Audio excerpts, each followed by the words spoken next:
Welcome to news అడ్డా. అంతు చిక్కని ఆత్మహత్యల ఘటన. ఆ రోజులు గడుస్తున్నప్పటికీ చర్లపల్లి ఆత్మహత్యల ఘటనకు గల కారణాలని కనిపెట్టలేకపోయారు పోలీసులు. ఎంక్వైరీలు, వాంగ్మూలాలతో పని జరగలేదు. దీంతో టెక్నికల్ ఆధారాల కోసం వెతికారు. ఇప్పుడు ఆ దిశగా కూడా పోలీసులకు సరైన సమాచారం దక్కలేదు. సాఫ్ట్వేర్ ఇంజనీర్ విజయశాంతి రెడ్డి జనవరి 31న తన ఇద్దరు పిల్లలు చైతన్యారెడ్డి, విశాల్ రెడ్డితో కలిసి చర్లపల్లి రైల్వే స్టేషన్ సమీపంలో గూడ్స్ రైలు కింద పడి బలవన్మరణానికి పాల్పడ్డారు. మరణించే ముందు చర్లపల్లి రైల్వే స్టేషన్ పార్కింగ్ లో కారు పెట్టారు. కారు పార్కింగ్ స్లిప్ వెనుక తమ మరణానికి ఎవరూ కారణం కాదంటూ రాశారు.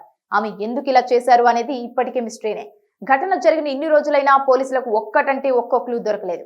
మృతురాలు విజయశాంతి ఆఫీస్ లో ఎంక్వైరీ చేశారు. అక్కడ ఎలాంటి అనుమానం లేదు. ఇక కుటుంబంలో 8 మంది స్టేట్మెంట్స్ రికార్డ్ చేశారు. అక్కడ ఆధారాలు లేవు.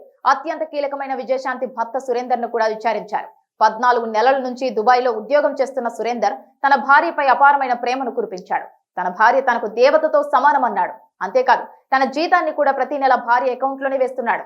సో ఇక్కడ కూడా పోలీసులకు ఎలాంటి అనుమానాలు లేవు. ఇలా అన్ని వైపుల నుంచి దారులు మూసుకుపోవడంతో టెక్నికల్ ఆధారాలపై దృష్టి పెట్టారు. ముందుగా విజయశాంతి రెడ్డి సెల్ ఫోన్ ను పరిశీలించారు. వాట్సాప్ చాట్ తో పాటు ఎక్కడా ఎలాంటి అనుమానాస్పద చాటింగ్లు, లావాదేవీలు లేవు. బ్యాంక్ అకౌంట్లు కూడా క్లియర్ గా ఉన్నాయి.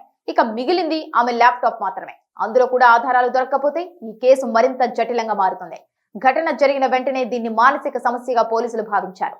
ఒంటరితనం భరించలేక ఆమె తన పిల్లలతో పాటు ఆత్మహత్యకు పాల్పడి ఉంటుందని అనుకున్నారు. కానీ ఆమె భర్త సురేందర్ మాత్రం దాన్ని తోసిపుచ్చుతున్నాడు. తన భార్యకు ఆఫీస్ పని, ఇంటి పని చేయడానికి, పిల్లలతో గడపడానికే సమయం మొత్తం సరిపోతుందని, తను రెగ్యులర్ గా మాట్లాడతానని, ఒంటరితనం ఆమెకు ఏమీ లేదని అంటున్నాడు. పిల్లలు కూడా చిన్నవాళ్లు కూడా. తల్లి అడిగిన వెంటనే వాళ్ళు కూడా ఎలా ఆత్మహత్యకు అంగీకరించారనేది పెద్ద ప్రశ్న. చివరికి పట్టాలపై రైలు దూసుకొస్తున్నప్పుడు కూడా ఆ పిల్లలు తల్లిని గట్టిగా కౌగిలించుకొని మరీ మృత్యువుడికి చేరారు.